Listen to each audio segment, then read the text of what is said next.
The Star Wars galaxy is vast. The vastness is greatly increased when you consider all the incredible legends told over thousands of years of galactic history. One incredible figure jumped out when I was researching the very unique Sith Lord Belia Darzu. The Sith Lord legend we'll be covering today is that of Ajunta Pall. Born around 7000 BBY, Paul was found and taken in by the Jedi at a young age. He had a natural strength and aptitude along with an insatiable thirst for more knowledge, more control, and more power. The Jedi Masters in the temple who instructed Paul began to grow concerned as his desire for more knowledge went from an eager student to an obsessed pupil with increasing power and lowering morals. At this time in galactic history, the Jedi Order was absolutely massive, with many Jedi spread throughout the entire galaxy. Because of the amount of Jedi and pupils, Paul wasn't given the attention required to catch him before the dark side would take hold. Paul surpassed his peers in his school days. He studied every aspect of the Force possible. Nothing was enough. This led him down paths that his instructors would consider unnatural.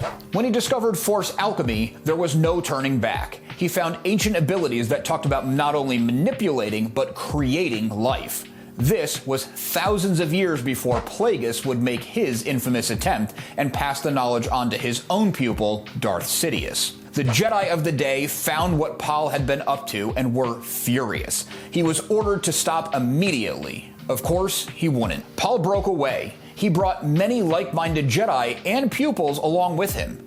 Despite his dark leanings, power was still an attraction for many. Paul was not considered a Sith, yet. I will explain that in due course. Despite what it may have looked like at the time, Paul was a fallen Jedi, and he did bring his followers into the darkness with him. More Jedi followed Paul than you may think. So many that this was called, by the Jedi Order and later the History Hollows, the Second Great Schism. The First Great Schism occurred thousands of years before this in 24,500 BBY. Just to put it in some context, the first Jedi is said to be around 25,000 BBY, so it happened relatively early on. The first was over a group not wanting to follow the hierarchy of the Jedi Order, where the second was a fundamental difference in wielding the Force, light or dark. Paul's splitting of the Jedi Order started a war between the Jedi and the Fallen that would last 100 years.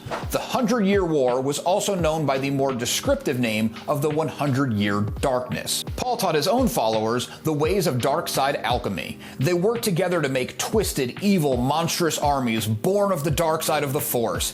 These armies were sent against the Jedi and the Republic, escalating the conflict and adding countless combatants and civilian deaths. Both factions of Jedi made their final stand on Korbos, a mining world in the Outer Rim. Paul fought with a passionate fury, fueled by hate. He killed a dozen Jedi Knights himself before his forces, then largely decimated, were finally defeated. The remaining Dark Jedi were corralled, disarmed, stripped of any titles they may have given themselves, which seems kind of arbitrary when you don't believe in the Order, and banished from Republic space. They were put on unarmed ships that didn't even have navigation equipment. I have to wonder if this was the Jedi's way of sentencing the Dark Jedi to death without being able to morally execute them all with a blade or blaster. Sending a ship randomly out into wild space with no navigation equipment must have seemed like a death sentence to those aboard them. Fate, or something more twisted, intervened. I wouldn't say this was the will of the Force, since these Dark Jedi spent a century throwing things out of balance. But Paul and his remaining forces ended up finding Korriban, also known in more familiar galactic history as Moraban. Korriban is home to the Sith, literally and figuratively. Before the word Sith was used for the dark side Force religion, it was the name of a people. The Sith species were a red-skinned humanoid people that had bone protrusions and tentacles on their faces. They had a natural inclination to the dark side of the Force. They were also largely left-handed.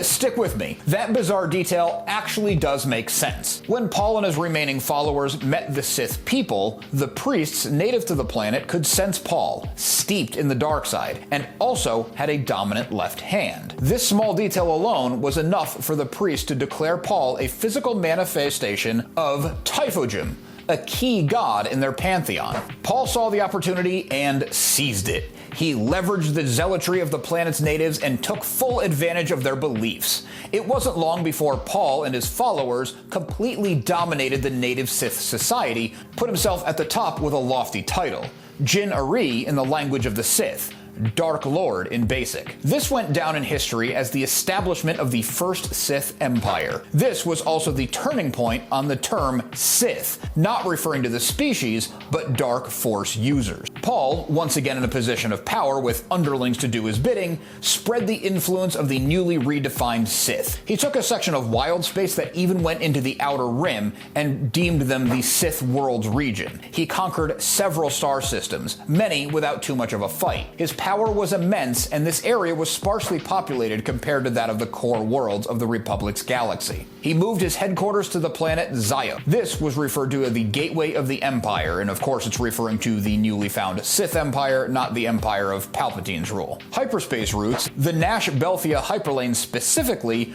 routed through this system to reach the rest of Sith space. Many of the systems and planets were conquered by the Sith species before Pal came along. Pal just slipped in and made them his own. Other Sith Lords would call this planet home as well, despite its harsh weather patterns and barren landscapes. In time, the planet would be abandoned by the Sith and lost to history. Paul spent the remainder of his life melding the Sith cultures, the species, and the Dark Jedi. He strengthened his empire and kept contentious relationship with the Republic and the Jedi Order that he had abandoned. He didn't keep a hot war going with the rest of the galaxy, as he was too busy building up the Sith as a new faction, a faction that would last well beyond his unnaturally long lifetime. Somewhere around 6,895 BBY, Paul died. Exhaustion and lack of will to keep himself going through the dark side was the cause. It's said in the years leading up to his death, the choices of his life began to weigh on his conscience. You could look at the events of his life as a success, a very evil success, but he did accomplish a lot. You could also look at his life as a series of defiance, rule-breaking, and carnage. He broke from the order he swore himself to. He perpetuated a war for over 100 years that claimed countless lives. He established an evil order that would go on indefinitely. He essentially enslaved a multi-planetary race of people and bent their religion for his personal gain. His body was brought back to Korriban. His followers paid their respects by giving him the burial of an emperor in a large tomb. Establishing another tradition, posthumously, the location of Paul's tomb would house generations of future Sith Lords and would be called the Valley of the Dark Lords. The regrets he felt leading up to his death echoed throughout this valley. His spirit, for lack of a better word, was tormented by the darkness he unleashed on the galaxy. This part is a bit strange to me. I know there's already been some contradictions in when the first Sith was, the timelines, things like that.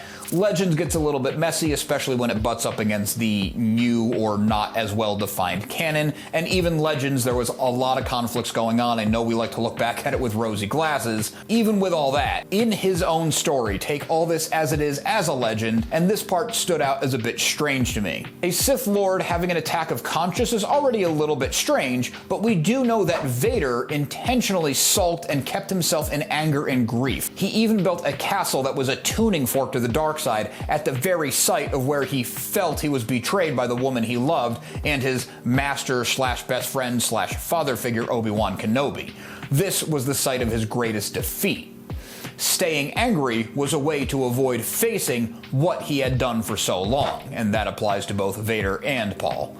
The stranger part in this story is a Jedi's ability to live on through the Force after death, as Obi-Wan, Yoda, Qui-Gon, Anakin, so many others was impossible for a Sith.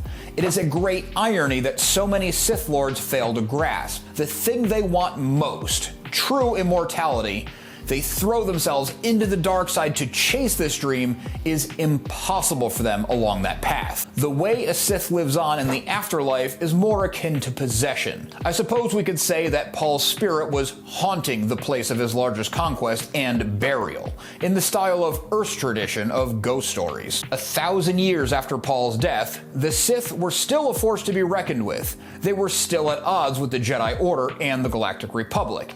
even during the days of the Old Republic when the Jedi and Republic worked together, but there were still clear distinct lines between which faction was which. A new war between light and dark was underway. The misleadingly named Jedi Civil War had the entire galaxy fighting once again. A key Jedi in this conflict who had become a powerful Sith and found his way all the way back to the light, Revan, explored Pall's tomb, and he awakened the broken spirit inside. Revan was able to talk to the spirit of Pall and help it find the light, so far after his death, allowing him to be part of the Force once again. This move was very different for a Star Wars legend. There was no battle, no show of strength, no contest in mastery of the Force. A man who had found his way back into balance helped a fallen Jedi deemed Sith Lord do the same. For more details on the Jedi Civil War and Revan, check out this transmission next, or check the links in the description as I did a transmission for each individually.